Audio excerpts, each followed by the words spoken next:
Assalamualaikum warahmatullahi wabarakatuh. Perkenalkan, nama saya Mutia Aulia Rahman.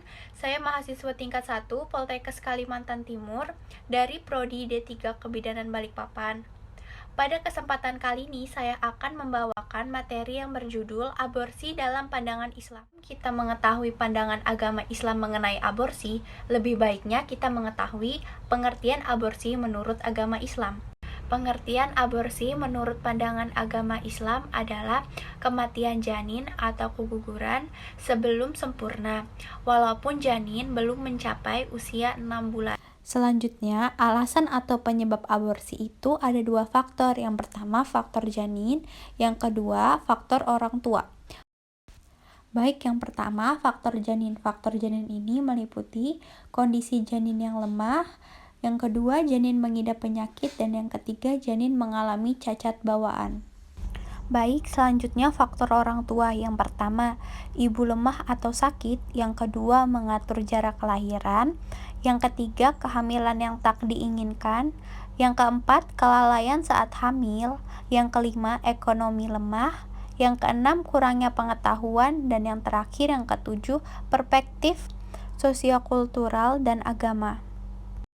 Baik, selanjutnya macam-macam aborsi atau abortus.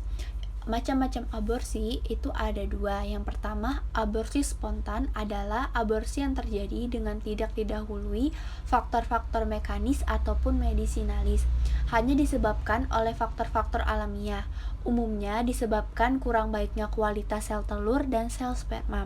Selanjutnya yang kedua, aborsi buatan atau abortus provocatus adalah abortus yang disengaja atau direncanakan baik dengan memakai obat-obatan maupun alat-alat.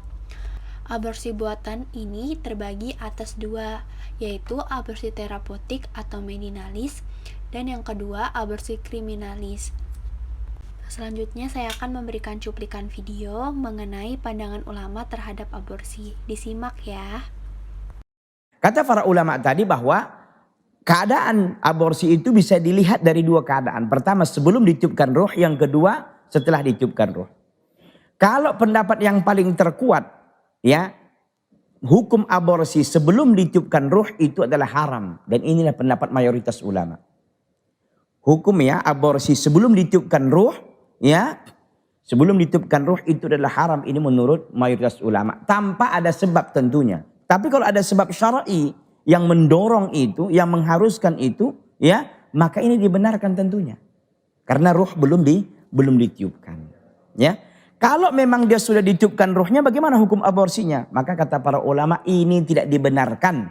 Ini tidak dibenarkan sama sekali, kecuali dengan keadaan yang sangat darurat, dengan keputusan dokter, bukan hanya satu dokter, tapi banyak dokter yang memutuskan, dokter yang amanah, terpercaya, ya, mereka yang memutuskan bahwa memang si bayi ini, calon bayi ini, ya, ini bisa membahayakan dan bisa menyebabkan ibunya meninggal dunia umpamanya. Kalau tidak dilakukan aborsi, maka pada saat itu dibolehkan dengan catatan-catatan yang sangat hati-hati tadi itu. Sehingga kita katakan bahwa hukum, ya, hukum aborsi setelah ditiupkan ruh, sepakat para ulama tidak boleh. Kecuali dengan keadaan yang sangat darurat, dengan ditentukan, dengan dihukum oleh dokter yang berpengalaman, dokter yang terpercaya, ya, yang mereka mengatakan bahwa nanti ini kalau terus menerus, baiknya nanti bisa membahayakan ibunya, bisa menyebabkan kematian pada ibunya, maka pada saat itu dibenarkan untuk dilakukan aborsi. Dengan catatan yang sangat keras, dan ini pun jarang terjadi sebenarnya. Jarang terjadi. Oleh karena itu kita katakan bahwa hukum aborsi dalam Islam pada asalnya itu tidak boleh, ya, tidak boleh dilakukan. Apakah sebelum ditiupkan ruh ataukah setelah ditiupkan ruh, apalagi setelah ditiupkan ruh. Ya, kalau tadi umpama sebelum ditiupkan ruh dan itu memang ada, ya, keadaan-keadaan yang menyebabkan si ibu tidak bisa umpama meneruskan atau mempertahankan janinnya, maka ini dibenarkan. Tentu ini juga dengan alasan yang syar'i, dokter yang memutuskannya bahwa ini tidak bisa diteruskan karena bisa membahayakan ibunya umpamanya. Maka pada waktu itu dibolehkan dan ruh belum ditiupkan. Kalau ruh sudah ditiupkan, ini berhati-hati betul, ya, karena kita takut membunuh jiwa yang diharamkan oleh Allah Subhanahu wa taala. Dan harus diingat bahwa kaidah usul fikihnya mengatakan al-yaqinu la yazulu bisyak, keyakinan itu tidak bisa hilang dengan keraguan. Maksudnya apa? Bahwa dokter yang berkompeten, beberapa dokter telah memutuskan, dokter yang terpercaya, dokter yang benar-benar memiliki pengalaman, bahwa semuanya ini memutuskan, mengatakan bahwa si ibu ini kalau ditetapkan, kalau masih dibiarkan si bayinya di situ, maka bisa menyebabkan kematian kepadanya, maka pada waktu itu dibenarkan dilakukan aborsi. Yang bisa saya sampaikan, kurang lebihnya saya mohon maaf. Terima kasih yang sebesar-besarnya atas perhatiannya. Akhir kata saya ucapkan wassalamualaikum warahmatullahi wabarakatuh.